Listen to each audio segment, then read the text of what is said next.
একাত্তরের গণহত্যা, ধর্ষণ, নারকীয় হত্যাযজ্ঞের কারণে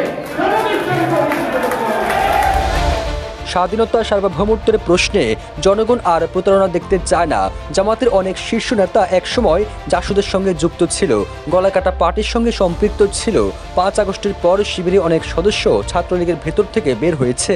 এসব অপকর্ম ও 71 মানবতা বিরোধী অপরাধে জড়িত থাকার দায়ে জামাতকে নিষিদ্ধ করতে হবে। 1 নভেম্বর জাতীয় প্রেস ক্লাবে মুক্তিযোদ্ধা দলের সভায় এমন দাবি জানিয়েছেন বিএনপি চেয়ারপারসন উপদেষ্টা মোয়াজ্জেম হোসেন আলাল। এমন প্রেক্ষাপটে নেটিজেনরা প্রশ্ন তুলেছেন, তবে কি বিএনপি ক্ষমতায় আসলে জামাতকে নিষিদ্ধ করা হবে?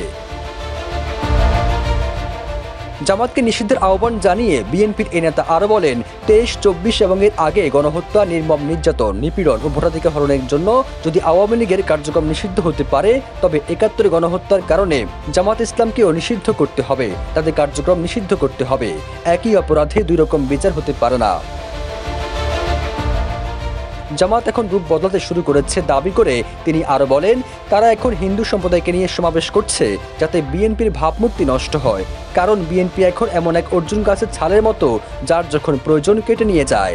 দেশ বর্তমানে বহুরূপীদের খপ্পরে পড়েছে মন্তব্য করে মোয়াজ্জেম হোসেন আলাল বলেন, এখন বিএনপির করণীয় হলো ধৈর্য ধরে সময়ের অপেক্ষা করা। সবুজ আলম, নিউজ ডেস্ক, ইত্তেফাক।